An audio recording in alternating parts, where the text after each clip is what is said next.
Ni ibindi bitero by'uruhande rw'igisirikare cya FARDC bakoresheje indege za drone mu misozi y'iminembwe bikomeje kugenda bica ibintu mu misozi myinshi itandukanye. Ni amakuru atugeza aka kanya mu bice byinshi bitandukanye byo muri Kivu y'Amajyaruguru ndetse kandi no muri Kivu y'Amajyepfo, ibintu bikomeje kugenda bihindutse ndetse kandi bikomeje kugenda bikomera cyane. Ni urugamba ubona yuko rukomeje kugenda ruhindutse ndetse kandi n'urugamba rukomeje kugenda rukomera cyane. Amakuru dukesha ikinyamakuru cyitwa Minembwe Capital News biravuga yuko iyi ndege ziri mu bwoko bwa drone CH4 Mayinazi zongeye kugaba ibitero mu misozi myinshi itandukanye yo muri Kivu y'Amajyepfo, by'umwihariko mu misozi y'Iminembwe. Bikagaragara yuko ku ruhande rw'igisirikare cy'umutwe wa M23 izi ndege zikomeje kugenda zibatera inkeke ndetse kandi n'ibibazo byinshi bitandukanye. Amakuru yemezwa nuko hari ibice bigize ibirindiro byari iby'umutwe wa M23 nyuma y'ibitero by'uruhande rw'igisirikare cya FARDC. Abasirikare b'umutwe wa M23 bamaze kuvamo, bo bakanatangaza yuko ibi biri buze guteza akaga abaturage batuye muri ibi bice, mu gihe FARDC yabikomeje kugenda igaba ibitero mu bice byinshi bitandukanye. Dore amwe mu magambo yatangajwe n'uruhande rw'igisirikare cya FARDC nyuma yo kugaba ibitero bya drone mu mihanda itandukanye yo mu misozi y'Iminembwe. Bagize bati tuzakora igishoboka ndetse kandi ntabwo tuzigera duhagarara, kabone n'aho byadusaba igitambo cyose dufite, ntabwo tuzigera duhagarika runo rugamba. Ariko nanone ku ruhande rw'umutwe wa M23 nabo baragira bati nubwo turi kugabwaho ibitero umunsi ku munsi ndetse n'isegonda ku isegonda, icyo turwanirira turakizi, abo turwanirira turabazi, niyo mpamvu ntabwo dushobora guhagarikwa na gatoya n'ibi bitero bya drone cyangwa se by'izi ndege Kisekedi Shirombo yaguze zihenze. Nibyo bafite ibikoresho bihenze, bafite n'abasirikare benshi, ariko twebwe dufite impamvu turi kurwana, dufite n'impamvu turi guhatana, ariko tubabajwe bikomeye n'ibi bitero biri kugenda bigabwa mu misozi myinshi itandukanye, hanirengagijwe ibice bituwemo n'abaturage. Ni mu gihe kandi ku ruhande rw'igisirikare cya Repubulika ya Demokarasi ya Kongo ndetse kandi no ku ruhande rw'abafatanyabikorwa babo ku bice byinshi bitandukanye, aho dukunze tumenyereye yuko hahagurikizwa indege za drone ndetse kandi na Sukhoi, byaba ari ku kibuga cy'indege cya Michael Ndadaye International i Bujumbura ndetse no ku kibuga cy'indege cya Kisangani, bivuga yuko hari gutegurirwa drone nyinshi cyane zo kugaba ibitero mu bice byinshi bitandukanye byo muri Sud Kivu. Amakuru mamo bikavuga yuko ibintu bikomeje kugenda bihindutse ndetse kandi bikomeje kugenda bikomera cyane. Inkuru yizewe nyamukuru itugeza aka kanya iragira iti: mu gihe umutekano ukomeje kuzamba mu misozi ya Minembwe mu ntara Kivu y'Amajyepfo mu burasirazuba bwa Repubulika ya Demokarasi ya Kongo, haravugwa ibitero bikomeye by'indege zitagira abapilote arizo drone byibasiye imihana ituwe n'abaturage b'abanyamurenge ndetse kandi byegereye aho ibindiro by'umutwe wa M23 na MDP twirwaneho baherereyemo.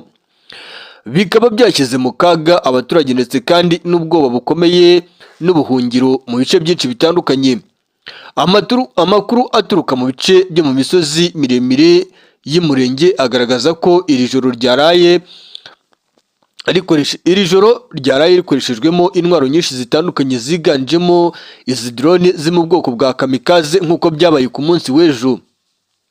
Biravuga yuko ibitero by'izo drone bateye ibisasu mu duce dutandukanye twa Minembwe, cyane cyane mu mihana y'ahitwa Gakenke n'ahitwa ku musozi witiriwe kwa Shefu Rutaganda, nk'uko amakuru dukesha ikinyamakuru cyitwa Minembwe Capital News atugera aka kanya, ndetse kandi n'amakuru dukesha imboni zacu zirere muri biriya bice. Amakuru akavuga yuko izo drone zakoreshejwe n'ihuriro ry'ingabo za FARDC ndetse kandi n'iz'u Burundi n'iza Angola hamwe n'imitwe yitwaje intwaro irimo Wazalendo ndetse kandi na FDLR. Aya makuru kandi akomeje kuvuga ko abaturage bakomeje kugenda bisanga mu kaga kenshi gatandukanye. Ibi rero bikagaragaza yuko n'ubundi ku ruhande rw'abaturage batuye mu bice byinshi bitandukanye birimo ino misozi yagabwemo ibitero, abaturage benshi bahahunze hafi kugera ku kigero kingana na 90%. Ubu ngubu ibi bice nta baturage baherereyemo bitewe n'uko ibitero byashegeshe bikomeye uruhande rw'abaturage batuye muri ibi bice, ndetse kandi bikanashegesha icyitwa MLDP twirwaneho n'umutwe wa M23 nk'uko aya makuru anemezwa n'abaturuka ku ruhande rw'umutwe wa M23. Ibi bikubiye mu itangazo ryasohowe n'uwitwa Lawrence Kanyuka, umuvugizi mukuru wa AFC M23, avuga yuko bababajwe ndetse kandi batewe agahinda bikomeye n'ibitero bikomeje kugabwa n'uruhande rw'igisirikare cya Repubulika Iharanira Demokarasi ya Kongo. Ibisasu byatewe byangije byinshi mu byari bitunze abaturage, birimo amazu ndetse kandi n'imyaka iri mu mirima. Abaturage benshi kandi bahise bata ingo zabo bahungira mu bice byinshi bitandukanye, bikavuga yuko ibi nabyo bikomeje kugenda bivugwa yuko ku ruhande rw'igisirikare cya FARDC ibi bakomeje kugenda babyirengagiza, kandi ari kimwe mu byo bakomeje kugenda bashinjwa n'uruhande rw'igisirikare cya M23 ndetse kandi n'abaturage batuye mu bice byinshi bitandukanye. Ibi bitero si ubwa mbere bibaye muri aka gace mu minsi ya vuba. Aha hashyira nko ku munsi wo kuwa gatanu no kuwa gatandatu w'icyumweru gishize nabwo byarakozwe mu duce turimo Gakenke, Karingi, Bidegwi n'imisozi yegereye Kalongi n'ahandi hatandukanye. Ibintu byakomeje guteza impungenge mu baturage ndetse kandi n'abakurikirana ibibera mu karere. Kugeza ubu nta mubare w'abahitanywe n'ibi bitero wamaze gutangazwa n'abaturage cyangwa se imiryango iharanira uburenganzira bwa muntu ikora muri ibi bice bari bashyira hanze. Gusa mu makuru yizewe neza 100% biravuga yuko nibuza abaturage batari hasi ya 201 aribo bahitanywe n'ibitero bya drone zagabwe n'uruhande rw'igisirikare cya FARDC. Ariko ku ruhande rw'igisirikare cya FARDC bo ntacyo baratangaza kuri ibi bitero bakomeje kugaba muri ibice bitandukanye, cyane cyane guhera mu ntangiriro z'uko kwezi kugeza ubu, aho bikomeje kugenda biteza akaga ndetse kandi n'ibibazo byinshi bitandukanye. Nshuti bavandimwe rero, ibintu bisa naho byongeye guhinda isura ndetse kandi ibintu bisa naho byongeye gukomera cyane, bisa naho byongeye guhinda isura ku ruhande rw'igisirikare cya FARDC, aho bivuga yuko nubwo ibi byose bari kubikora birajyana n'indi misada y'ibikoresho byiganjemo imbunda ziremereye ndetse kandi n'abasirikare biganjemo abanyatanzania, Angola bakomeje kugenda boherezwa mu bice byinshi bitandukanye byiganjemo imisozi ya Uvira. Biravuga yuko imisozi yegereye ahitwa neza cyane ku cyambu cya Kalundu hari abasirikare bahagaragaye benshi cyane ku ruhande rw'abasirikare b'igisirikare cya FARDC. Bikavuga yuko abasirikare bagaragaye ku cyambu cya Kalundu ndetse n'abandi bagaragaye bava ku muhanda uva mu gihugu cy'u Burundi berekeza ahitwa za Gatumba ndetse no mu bindi byerekezo bitandukanye. Biravuga yuko abasirikare bagiye kwerekezwa mu byerekezo n'ubundi bigize imihanda yegereye Uvira ndetse kandi na Minembwe, nk'uko amakuru yizewe neza 100% akomeje kugenda byemezwa. Ibi bihuzwa n'ubundi n'umugambi ndetse kandi n'imbaraga uruhande rw'igisirikare cya FARDC bakomeje kugenda bashyira mu buryo budasanzwe kandi budasubirwaho mu buryo bwo kugaba ibitero ku ruhande rw'umutwe wa M23. Amakuru kandi akavuga yuko ku ruhande rw'igisirikare cy'umutwe wa M23 bo nabo bakomeje kugenda bategura uburyo bwose bushoboka bw'ingamba z'ubwirinzi mu misozi myinshi itandukanye yo muri Kivu y'Amajyepfo ndetse kandi mu Kivu y'Amajyaruguru.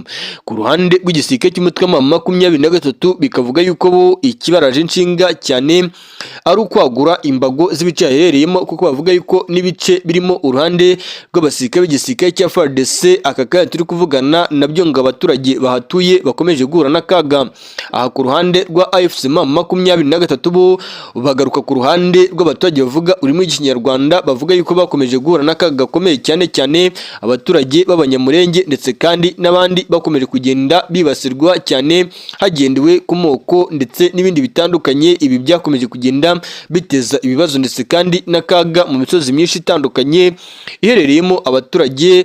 N'ubundi FARDC ivuga yuko bifatanya na MLDP twirwaneho ndetse kandi n'igisirikare cy'umutwe wa M23 ni ibikomeje kugenda biba bibi cyane muri Kivu y'Amajyepfo. Aha turanavugana nkubwira yuko imisozi nka Kabare nayo yabereyemo imirwano ikomeye, ndetse kandi imirwano yaje gushegesha bikomeye uruhande rw'igisirikare cy'umutwe wa M23, ko bivuga yuko abasirikare b'uruhande rw'igisirikare cy'umutwe wa M23 bagabweho igitero batunguwe ku basirikare baturutse ahitwa mu Bushoronge. Ahangaha ni hafi neza n'imisozi iva Karehe werekeza hafi ikibuga cy'indege cya Kavumu, nk'uko amakuru yizewe akomeje kugenda tugeraho aha mu Bushoronge, kandi bikavuga yuko atari ubwa mbere hagabwe igitero ku ruhande rw'abasirikare ba FARDC bahaturutse mu marembo y'umujyi wa Bukavu mu byerekezo bya Kabari, nk'uko bikomeje kugenda byemezwa. Amakuru akavuga yuko ku ruhande rw'ibitero bikomeje kugenda bigabwa ku ruhande rwa AFC M23, bo bakemeza yuko hari na bamwe mu baturage bakomeje gufatanya na bamwe mu basirikare ba FARDC, cyane cyane bikavuga yuko ari bamwe mu bafite imiryango ibarizwamo abawazarendo bari hagati mu gisirikare cya FARDC batanga amakuru n'ubundi yuko bihagaze cyangwa uko umutekano urinzwe mu bice byinshi bitandukanye. Bikavuga yuko ndetse kandi hari namwe mu baturage batuye mu nkengero z'umujyi wa Bukavu, Kavumu n'ahandi hatandukanye bibitseho intwaro. Bikavuga yuko bamwe mu bari no kuzikoresha ari abawazarendo baza bihinduye abasivile, bakaza muri ibi bice bakaza gutezamo umutekano mukeya, nk'uko byemezwa n'ababarizwa ku ruhande rw'umutwe wa M23. Bikavuga yuko ibi bintu rero bishobora guteza inkeke ndetse kandi n'ibibazo ku rwego ruri hejuru, mu gihe koko byaba bikomeje kugenda gutya. N'ubundi birumvikana yuko akaga kakomeza kugenda kaba ku ruhande rw'igisirikare cy'umutwe wa M23, ndetse kandi n'ibice umutwe wa M23 ugenzura. Si aka gace ka hano muri Kabare gusa muri Sud Kivu, ahubwo n'imisozi yegereye ahitwa Kashongerwe ndetse n'ahitwa za Karambi. Aha hose haravugwa ibitero bikomeye ku ruhande rwa Wazalendo n'abasirikare ba FDNB, aho bafite gahunda ngo yo gusubiza inyuma uruhande rw'umutwe wa M23 kandi na MLDP twirwaneho. Nubwo ariko ibi bitero bikomeje kugabwa n'uruhande rw'igisirikare cya FARDC muri Kivu y'Amajyaruguru, ho haravugwa igitero gikomeye ku musozi witwa Kavinyonge muri Rubero. Bivuga yuko iki gitero cyagabwe n'abasirikare bazwi ku izina ry'abanyadushoka cyangwa se abakomando b'umutwe wa M23, bagabye igitero ahitwa Kavinyonge bagamije gufunga umuhanda Kavinyonge Bulambo Aje. Uyu muhanda wegere hafi y'ikiyaga cya Edouard, umuhanda bivuga yuko ari umuhanda w'ingenzi. Uruhande rw'igisirikare cya Repubulika Demokarasi ya Kongo baramutse bawufashe uriya muhanda route nationale 336 ushobora kuba waba intandaro ikomeye yo kuba igisirikare cya FARDC cyabonaho gicisha abasirikare b'amarine bashobora kuba bagaba igitero gishobora kuba cyatuma n'ubundi abasirikare ba FARDC binjira mu misozi ya Visumbi, Kanyabayonga, Rwindi, ndetse bakaba bakwinjira mu misozi ya za Nyakakoma, Ishasha, bakaba bakwinjira Kamandi, bakaba bakwinjira no mu bindi bice bitandukanye bigize inkengero z'ikiyaga cya Edouard, n'ubundi muri bice bitandukanye byegereye hafi n'ubundi muri teritwari ya Rushuru ndetse no muri Rubero, nk'uko bikomeje kugenda byemezwa. Bisa naho byongeye guhinda isura ku ruhande rw'igisirikare cya FARDC. Biravuga yuko bo bakomeje kwiga amayeri yose ashoboka kugira ngo binjirire ibice byose umutwe wa M23 uherereyemo. Ni mu gihe kandi ku ruhande rw'igisirikare cy'umutwe wa M23, bitewe n'uko nabo bari kugabwaho ibitero mu duce bitunguranye, nabo ngo bakomeje gutegura uburyo bwose budasanzwe kandi budasubirwaho bwo kuburizamo ibi bitero, ndetse kandi n'uburyo bwo ko ibi bitero bashobora kuba bikumira bitaraba bajya mu bice byinshi bitandukanye biherereyemo abaturage bakeka yuko bashobora kuba bagira ubugambanyi bakajya gukoramo imikwabu, ndetse kandi no gukurikirana ibijyanye n'amakuru y'ubutasi kugira ngo aba baturage badakomeza kwifatanya n'uruhande rw'abasirikare b'igisirikare cya FARDC. Ariko bikavuga yuko FARDC na leta ya Kinshasa bakomeje gutanga amafaranga hagati mu baturage batuye mu misozi ya Kivu y'Amajyepfo ndetse kandi muri Kivu y'Amajyaruguru. Aba baturage bamwe na bamwe muri bo bakaba bari guhereza amakuru uruhande rw'igisirikare cya FARDC, nk'uko bikomeje kugenda byemezwa. Ibi rero bivuga yuko bishobora kuba byasubiza ibintu rudubi, bishobora kuba byatuma urugamba rwongera gukomera cyane ku butaka bwa Kongo hagati mu twama 23 ndetse kandi n'uruhande rw'igisirikare cya Repubulika Demokarasi ya Kongo. Ukurikije uburyo ki situation ihagaze, aho ibintu bikomeje kuzambanitse kandi bikomeje no kugenda bihindura isura mu ishusho fatizo, biragaragara yuko ibintu bitari buze korohana gatoya ukurikije uburyo ki situation ihagaze. Ni mu gihe kandi mu yandi makuru adasanzwe nko mu bice byegereye za Butembo, aha nko mu misozi yegereye za Marepe, Kabiyabo, biravugwa yuko igisirikare cya FARDC hari abasirikare bohereje muri la misozi ya za Butembo, n'ubundi bivuga yuko abo basirikare ari abasirikare bari gutegurwa kugaba ibitero mu bice byegereye ku birindiro by'umutwe wa 23 ahitwa Alimbongo. Ibi bikavuga yuko bibaye nyuma yuko n'ubundi ibirindiro bya Alimbongo muri Lubero bikomeje kugenda byongerwamo abasirikare n'intwaro nyinshi cyane, n'ubundi bivuga yuko ku ruhande rw'umutwe wa 23 nabo basa naho bamaze kumenya yuko FARDC iri gutegura ibitero bishobora kuba byayigabwaho, bishobora kuba byaturuka i Butembo muri ya misozi yegereye Kabiyabo ndetse n'ahitwa Marepe muri Butembo, nk'uko bikomeje kugenda byemezwa n'abaturuka ku ruhande rw'igisirikare cya FARDC kandi no ku ruhande rw'umutwe wa 23, aho bavuga yuko ngo bahora biteguye umunsi ku munsi yuko ibirindiro byabo biherereye ahitwa Alimbongo bishobora kuba byagabwaho igitero gikomeye n'uruhande rw'igisirikare cya FARDC, nk'uko amakuru akomeje kugenda yemezwa n'isoko y'amakuru n'isoko y'ibitangazamakuru byinshi bitandukanye byandika cyane bitabugwama ku nkuru ku bikomeje kugenda bibera ku butaka bwa Repubulika ya Demokarasi ya Kongo, muri Kivu y'Amajyepfo ndetse kandi no muri Kivu y'Amajyaruguru.